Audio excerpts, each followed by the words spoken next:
Okay, that's all for the operating system. What we need to know about the operating system, we learn about the functions of the operating system. We learn about the features of the operating system. We learn about some categories of the operating systems, and we showed a lot of examples about the mobile operating system and the laptop operating system.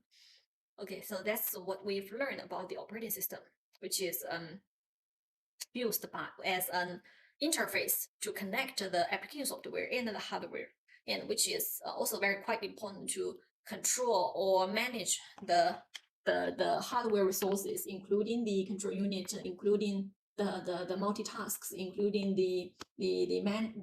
including the memory, how to allocate the memory for different programs, right?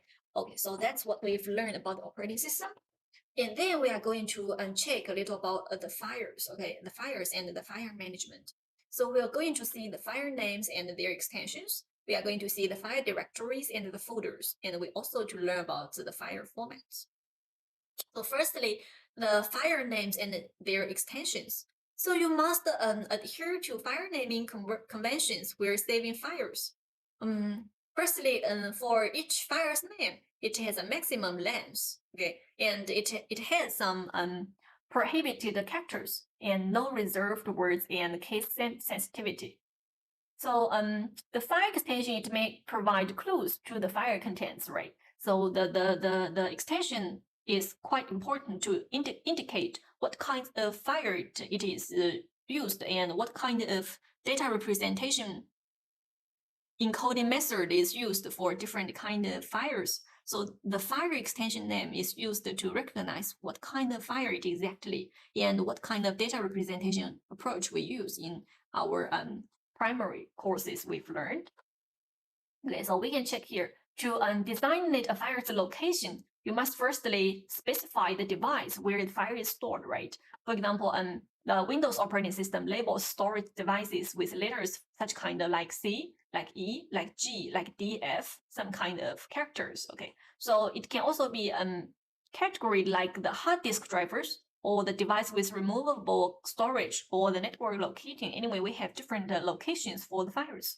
And the main hard disk usually is referred to as the drive C, right?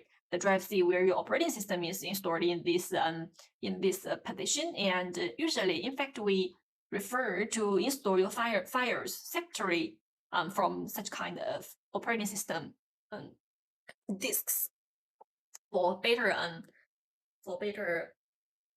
the safety for your files. And usually we can partition a disk into several disks. Okay, that is a disk partition is a section of hard disk drive that is treated as a separate storage unit. We can partition them to different storage unit. So we may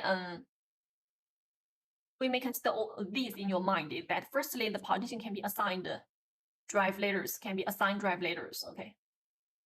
As this one, you can partition them to different drives. And the second one is the partition are not the same as the folders. They are not equivalent. Okay, for the partition, the section of the hard disk drive is exactly separate storage unit. Okay, they are considered as separate storage unit, while the folders are different folders, but they are in the same storage unit. Okay, but the disk partition is different.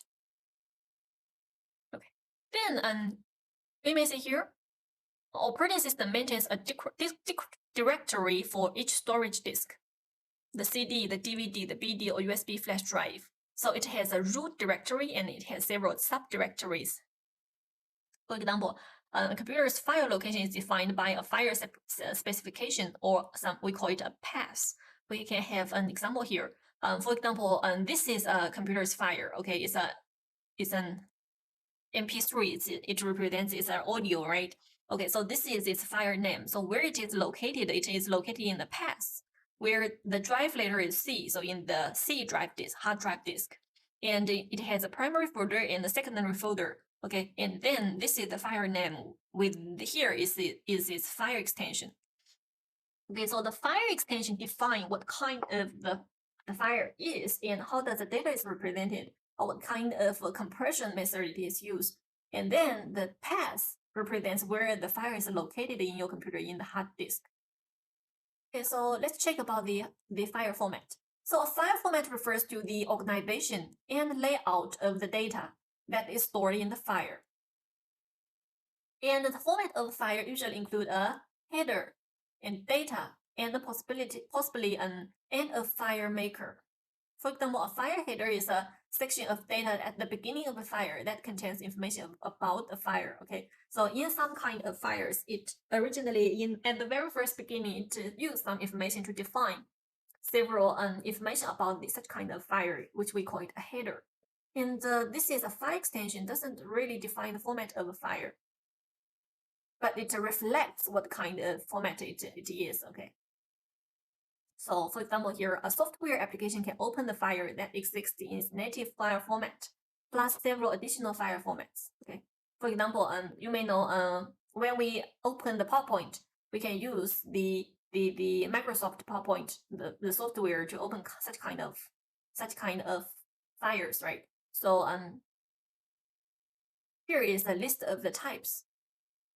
For example, for .pdf or .doc or .xml. So for different kind of format, we use different kind of software application to open them. And some of them are can open the same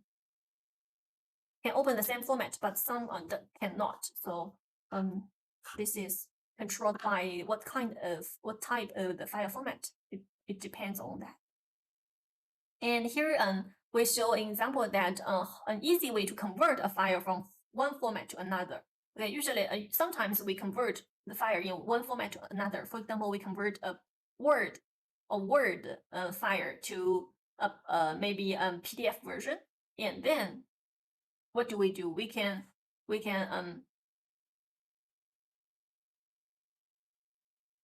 open it with an application that supports both file formats, and then use the Save As, right? Save As here. We use the Save As dialog block to select an alternative file format here. Okay, we select an alternative format, and then we save it. Okay, so such kind of approach helps us to convert a file from one format to another. Okay, so when we talk about the file format and the file path where we locate the file in the hard disk, we also talk about how the hard disk, right? The partition of the hard disk. And then we talk a little bit about the file management. It may include 6 parts. The first is the application-based file management. Okay. The first is the application-based file management. The application generally provides a way to open files and save them in a specific folder on a designated storage device, right? You can see here, firstly, we select a storage device and a folder to indicate where you want the file to be stored. And then you type the name for the file here. And thirdly, we add some text to describe the file contents or the orders or the photo settings and so on. And we use the Save As dialog box, right, to name a file and specify its storage location. So we just restore this. It's a document type of the format, right? So then we can also use this option to create new folder. Okay. So the folders are as well as the files can be renamed or deleted using an application saved as dialog box. Usually we can right-click a file and opens a shortcut menu with selection of the file management commands. For example, as this shown, you can right-click so as to hold this kind of dialog, and you can use such kind of rename its name, or you can delete some kind of files.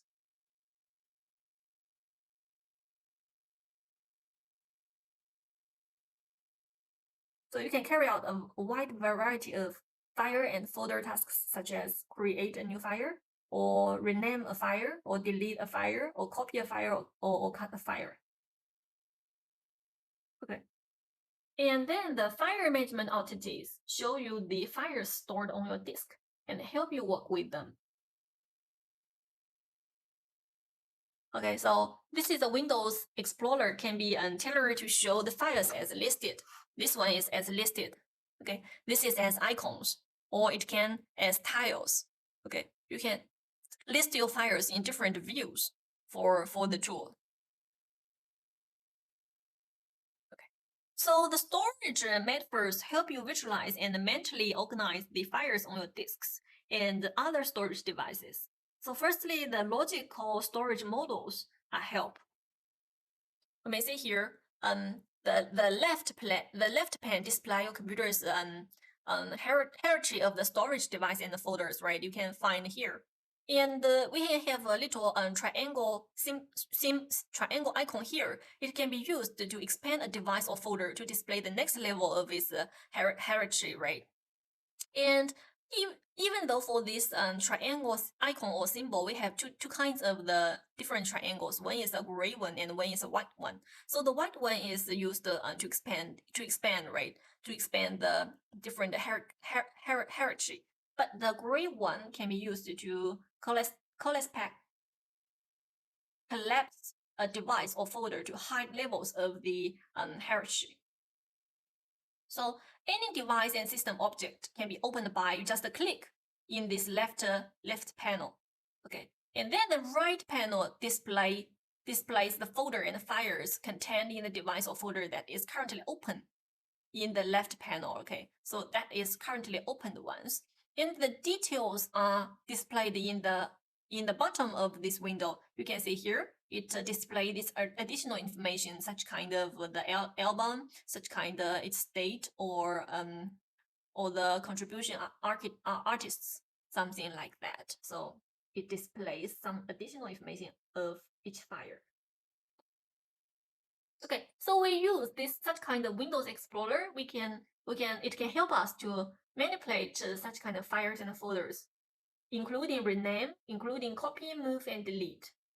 So Windows also offers a set of pre-configured personal folders such as My Documents, My Music for storing your personal data files. But it's supposed to be make attention that a library is not a real location. It is more like an index in a book because it points to the location of a file. Okay, so even here you have documents, you have music, pictures, and videos in such kind of like Windows 7. It is pre-configured with 4 libraries right here: music, document, pictures, and video. It's pre-configured. And you can see some files listed in this music library as an example in any folder or on any storage devices. So it's not a real location because the files are not exactly in such kind of location. It's just an index. It can be located in any other storage device. Okay. So I also listed several file management tips for all of you. Firstly, when we manage our documents, it is best to use some descriptive names, right? And then to maintain some file extensions. This is quite important to understand about the file types. And then group similar files and organize your folders from the top down. Okay, from the top to the down in some organized hierarchical organization approach. And consider using default folders. And use public folders for files you want to share. And do not mix data files and program files. This is quite important. Do not mix them. And it's better not store files in the root dictionary, like in the C hard disks. Okay, not in the root dictionary. And access the files from the hard disk would be preferred. And follow the copyright rules. This is also quite important. Delete the files you no longer need. And be aware of the storage location where your file is stored.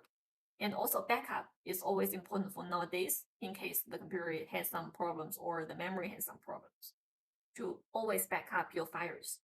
So I listed several tips for file management here. Okay,